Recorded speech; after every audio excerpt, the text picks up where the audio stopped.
ഇന്നിനൊരു പരിപാടിക്ക് ഞാനില്ല മോനെ. ടിവിയിൽ ഇപ്പൊ അനുവിന്റെ പ്രോഗ്രാം ഉണ്ട്. മന്ത്രി തോമസ് ചാക്കോ മുഖാമുഖം. നീ കണ്ടിട്ട് വിളിക്ക്.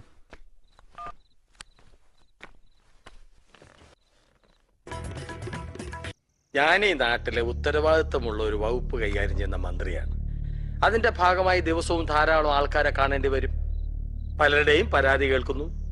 ചിലപ്പോ ഇവരെയും കണ്ടിട്ടുണ്ടാവാം എന്ന് കരുതി അത് സ്ത്രീ പീഡനമാവോ? ഇത് തന്നെയാ മിനിസ്റ്റർ പ്രശ്നം. ആദ്യം നിങ്ങൾ പറഞ്ഞു തങ്കമ്മരാജൻ എന്ന സ്ത്രീയെ പരിചയമേ ഇല്ലെന്ന്. ഇപ്പൊ പറയുന്നു കണ്ടിട്ടുണ്ടാവാമെന്ന്. ഇതൊക്കെ സംശയം ജനിപ്പിക്കുന്ന കാര്യങ്ങളല്ലേ? നിങ്ങൾ മാധ്യമങ്ങൾ കുറെ കൂടി ഉത്തരവാദിത്വത്തോടെ പെരുമാറണമെന്നാണ് എനിക്ക് പറയാനുള്ളത്.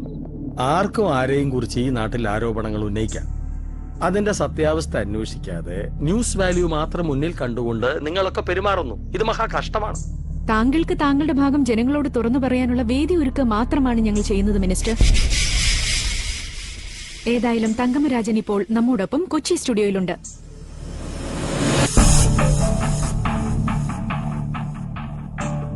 ശ്രീമതി തങ്കമ്മരാജൻ, നമസ്കാരം. നമസ്കാരം.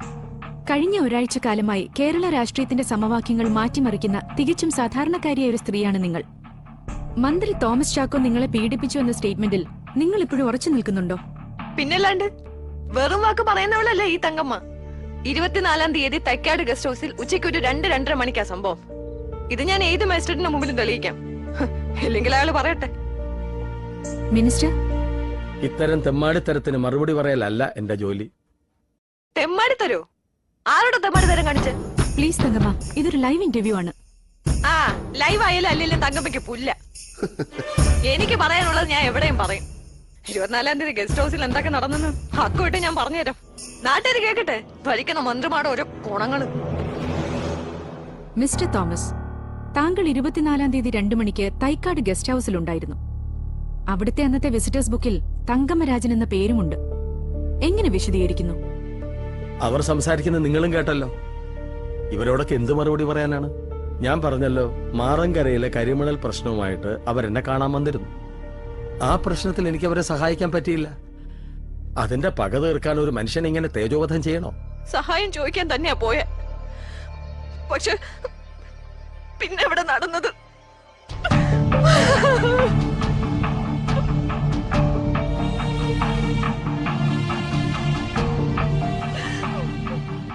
ഈ കരച്ചിൽ കള്ളത്തരമാണ്. ഇതുവരെ മനഃപൂർവ്വം ഒരുക്കിയ ഒരു ട്രാപ്പാണ്. കാര്യങ്ങൾ അവിടെ നിന്നൊക്കെ കൈവിട്ടു പോയിരിക്കുന്നു മിസ്റ്റർ തോമസ്.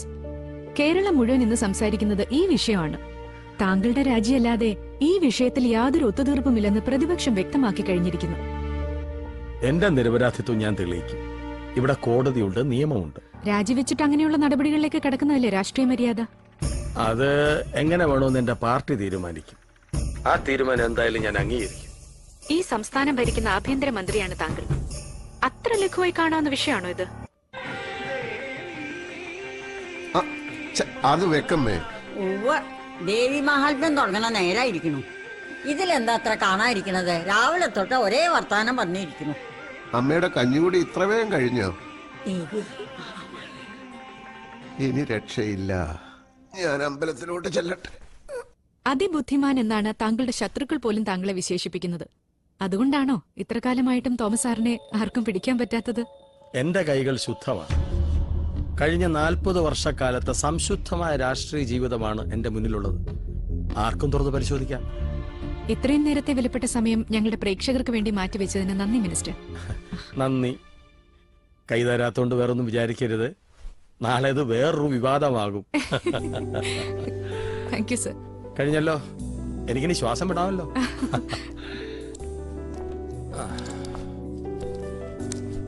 എല്ലാരും വയറു നിറച്ച് ഭക്ഷണം കഴിച്ചിട്ട് പോയാൽ മതി. മോള് പ്രത്യേകിച്ചും. ചോദ്യം ചോദിച്ച് ഒരുപാട് ക്ഷീണിച്ചതല്ലേ.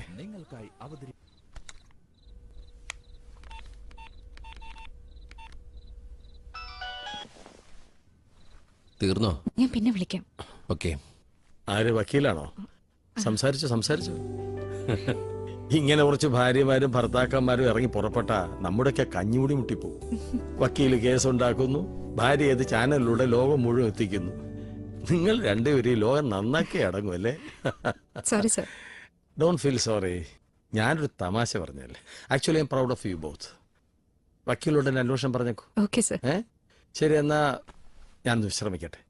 വെളുപ്പിനെ പാലായിൽ ഒരു മരണം കൂടാനുള്ളതാ. ഓക്കെ സർ, താങ്ക് ശരി യു. ശരി.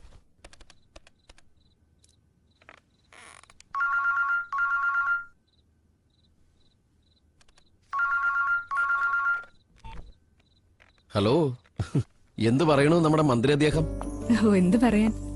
ഇത്രയൊക്കെ ആയിട്ട് അങ്ങനെടാ വളിച്ച ഹ്യൂമർ സെൻസിന് മാത്രം യാതൊരു കുറവുമില്ല. വിദൂഷക വിഷം. എങ്ങനെയുണ്ടായിരുന്നു എന്റെ പെർഫോമൻസ്? 1-2 ഇമ്പോർട്ടന്റ് ക്വസ്റ്റ്യൻസ് നീ മിസ് ചെയ്തു. ഞാൻ പ്രത്യേകം നോട്ട് ചെയ്ത് തന്നതല്ലേ. അത് മിസ് ചെയ്തതല്ല, ഞാൻ മനഃപൂർവ്വം വിട്ടുകളഞ്ഞതാ. പ്രതിയെ നിർത്തിപ്പൊരിക്കാൻ ഇത് നന്ദന്റെ കോടതിയല്ല, ലൈവായി നാട്ടുകാരെ മുഴുവൻ കാണുന്നതാ. ഇങ്ങനെ അയാളുടെ പുറകെ നടന്ന് മണിക്കൂർ ഇടവിട്ട് ന്യൂസ് റിപ്പോർട്ട് ചെയ്യുന്നത് ഒരുമാതിരി ബോർ ഇടപാടല്ലടി. വേറെ നിവൃത്തിയില്ലല്ലോ. നന്ദൻ ഭക്ഷണം കഴിച്ചോ? ഉവ്വ്, ഭക്ഷണം നീ സദ്യ ഉണ്ടാക്കി വെച്ചിട്ടാണല്ലോ പോയത്. കുഴപ്പമില്ല, ഞാൻ വല്ല ദോശ ഉണ്ടാക്കി വെച്ചോളാം. തോമസ് ചാക്കോ ഞങ്ങൾക്ക് ഇവിടെ സ്പെഷ്യൽ മട്ടൻ കറി റെഡിയാക്കി വെച്ചിട്ടുണ്ട്. സൂക്ഷിച്ചു കഴിച്ചാ മതി. നാട്ടുകാരെ പറ്റിച്ച കാശുകൊണ്ട് ഉണ്ടാക്കിയ മട്ടൻ കറിയാ, ദഹിക്കില്ല. എന്തൊക്കെ പറഞ്ഞാലും ആളുകളെ പ്ലീസ് ചെയ്യുന്നതിൽ പുള്ളി കഴിഞ്ഞുള്ളൂ വേറെ ആരും. Too deceptive. അവിടെ താമസം ഓക്കെ അല്ലേ? എന്തെങ്കിലും ആവശ്യമുണ്ടെങ്കിൽ നമ്മുടെ മോഹന്റെ ബ്രദറിന്റെ അവിടെ. നിനക്ക് നമ്പർ വേണോ? ഒന്നും വേണ്ടെന്നേ, ഐ എം പെർഫെക്റ്റ്ലി ഫൈൻ. നാളെ മാറങ്കര ഹിയറിംഗ് ഉള്ളതല്ലേ? അതെ, കോടതി പോകുന്നതിന് മുമ്പ് നാളെ അവിടെ വരെ ഒന്ന് പോണം. വിധി അനുകൂലമാവാൻ വേണ്ടി അവരുടെ അവിടെ നേർച്ച പൂജ എന്തൊക്കെയുണ്ട്. ഒന്ന് മുഖം കാണിച്ചില്ലേ അവർക്ക് അത് വിഷമാവും. ഇത്തവണ നമ്മൾ ജയിക്കാൻ പോകുന്നു നന്ദൻ. എന്തോ എന്റെ മനസ്സങ്ങനെ പറയുന്നു. എന്നിട്ട് വേണം നാളത്തെ പത്രസമ്മേളനത്തിൽ ആ തോമസ് ചാക്കോയെ എനിക്ക് പൊരിക്കാൻ. നോക്കാം. വമ്പൻ സ്രാവുകളാ മറുഭാഗത്ത്. ഒന്നും ഉണ്ടാവില്ല, ഒക്കെ നന്നായി നടക്കും. ഞാൻ പ്രാർത്ഥിക്കും. Good night. Good night.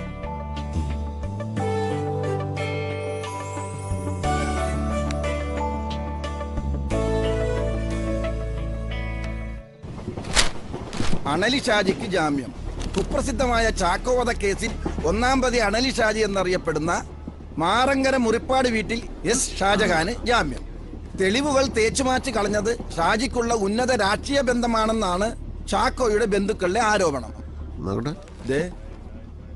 അണലി ഷാജി എന്തായാലും പേര് കൊള്ളാം. മുറിപ്പാട് വീട്, വീട്ടുപേര് അതിലും കൊള്ളാം. എവിടെ നോക്കട്ടെ. അയ്യോ, കണ്ട എന്ത് പാവമാണല്ലേ. നടുറോട്ടിലിട്ട് ഒരുത്തന് പട്ടാപ്പകല് വെട്ടിക്കൊന്നവന് ജാമ്യം. ഇത് കലികാലമല്ല, കൊലകാലമാ. നാളെ എങ്ങനെയെങ്കിലും ഒരു ലീവ് ഒപ്പിക്കണം. നിങ്ങളൊക്കെ നാളെ ലീവല്ലേ? എന്തിന്? എന്റെ തങ്കപ്പെട്ട, നിങ്ങൾ ഈ 9-ാം ഉത്സവത്തിനും കൂടി കൂടില്ല എന്ന് വെച്ചാൽ കഷ്ടാണ് കേട്ടോ. നീ എന്നെ ഉപദേശിക്കല്ലേ സത്യ. നിന്നെക്കാൾ ഒരു 10 ഉത്സവം കൂടുതൽ കൂടിയാനാ ഞാൻ. പക്ഷെ അതിന്റെ അഹങ്കാരം ഉണ്ടോന്ന് നോക്കി. അല്ല, അറിയാൻ പാടില്ല എന്നിട്ട് ചോദിക്കാം സത്യേട്ടാ, എന്താ നിങ്ങളുടെ ഉത്സവത്തിന് ഇത്രയും പ്രത്യേകത? എടോ നസ്രാണി, തനിക്കിതൊന്നും പറഞ്ഞാൽ മനസ്സിലാവില്ല. ഓർമ്മ വെച്ച നാള് തൊട്ട് ഇന്ന് വരെ ഞാൻ 9-ാം ഉത്സവം കൂടാതിരുന്നിട്ടില്ല. ഒരിക്കലും എനിക്കതിന്റെ പുതുമ നശിച്ചിട്ടുമില്ല. അതെന്തുകൊണ്ടാണെന്ന് ചോദിച്ചാൽ എനിക്കറിയില്ല. ഇന്നലത്തെ കഥകളി എങ്ങനെ ഉണ്ടായിരുന്നു സത്യ? അസാധ്യം. നാണു ആശാൻ കലക്കി. കളി കഴിഞ്ഞപ്പോ പുലർച്ചെ 1:30 മണിയായി. അപ്പൊ ഇന്ന് സത്യേട്ടൻ ചാലക്കുടി പാല എത്രയും ഉറങ്ങണ ലക്ഷണ. ഇല്ല മോനെ, ഇന്ന് ഞാൻ ഉറങ്ങുന്നേ ഇല്ല. നല്ല എനർജി. നീ കളിക്കും.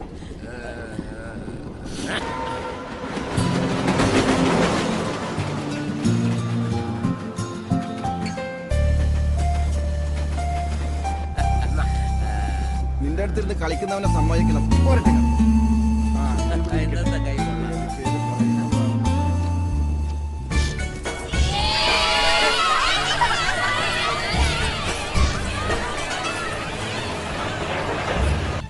അതെ, ശരി, 4 മണിക്ക്.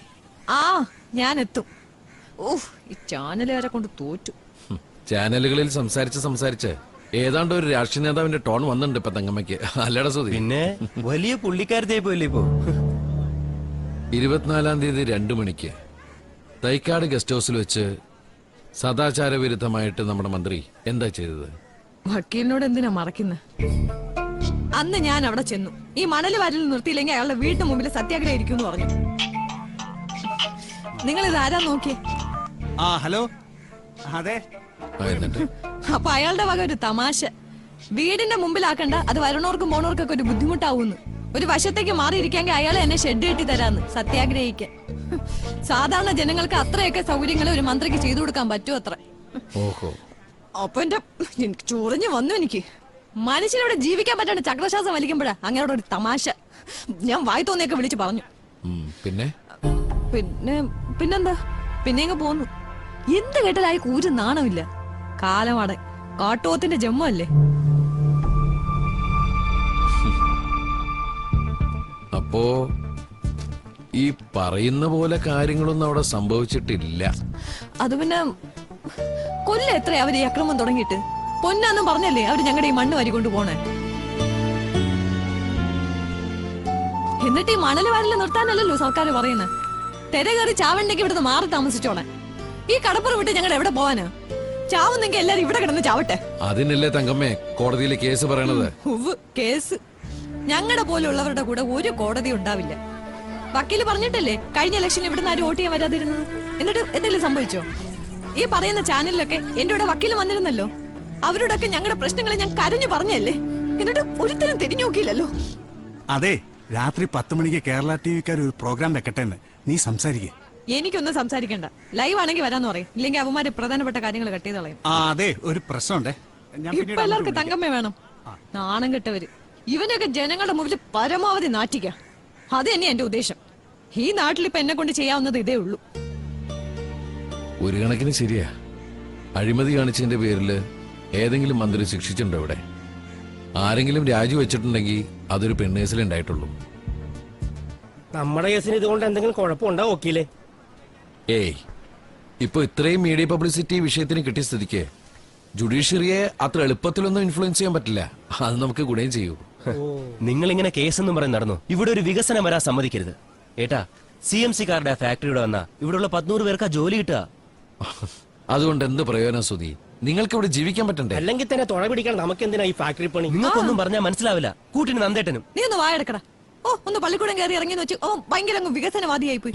ഏയ്, അവനവന്റെ അഭിപ്രായം പറഞ്ഞോട്ടെ. നീ വന്നേ. നീ ഇന്ന് ഓഫീസിൽ പോണില്ലേ? ഇന്ന് കോട്ടയത്താ മെയിന്റനൻസ്. അഞ്ചേച്ചിനെ അവിടെ വെച്ച് കാണാന്ന് പറഞ്ഞിട്ടുണ്ട്. എന്താ മത്തായി, നല്ല കോളാണ്. കൂരിയാണ് കാറിൽ വെക്കട്ടെ വെക്കില്ലേ? വേണ്ട വേണ്ട, വീട്ടിൽ അനുവില്ല. എനിക്ക് തന്നെ പണിയാവും.